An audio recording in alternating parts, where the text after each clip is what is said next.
Ce jour-là, des Sadducéens, ceux qui affirment qu'il n'y a pas de résurrection, vinrent trouver Jésus et l'interrogèrent. Maître, Moïse a dit, si un homme meurt sans avoir d'enfant, son frère épousera la veuve et donnera une descendance au défunt.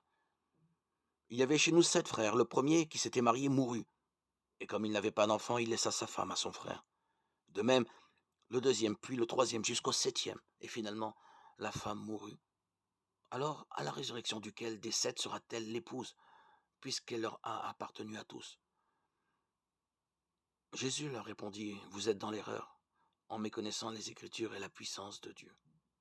À la résurrection, en effet, on ne se marie pas, mais on est comme les anges dans le ciel. Au sujet de la résurrection des morts, n'avez-vous pas lu ce que Dieu vous a dit?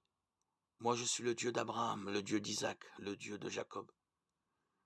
Il n'est pas le Dieu des morts, mais des vivants. Les foules qu'il avait entendues étaient frappées par son enseignement. Les pharisiens, apprenant qu'il avait fermé la bouche aux Sadducéens, se réunirent. Et l'un d'entre eux, un docteur de la loi, posa une question à Jésus pour le mettre à l'épreuve. Maître, dans la loi, quel est le grand commandement? Jésus lui répondit, tu aimeras le Seigneur ton Dieu de tout ton cœur, de toute ton âme et de tout ton esprit. Voilà le grand, le premier commandement. Et voici le second, qui lui est semblable. Tu aimeras ton prochain comme toi-même. Tout ce qu'il y a dans l'Écriture, dans la loi et les prophètes, dépend de ces 2 commandements. Matthieu 22, 23, 40.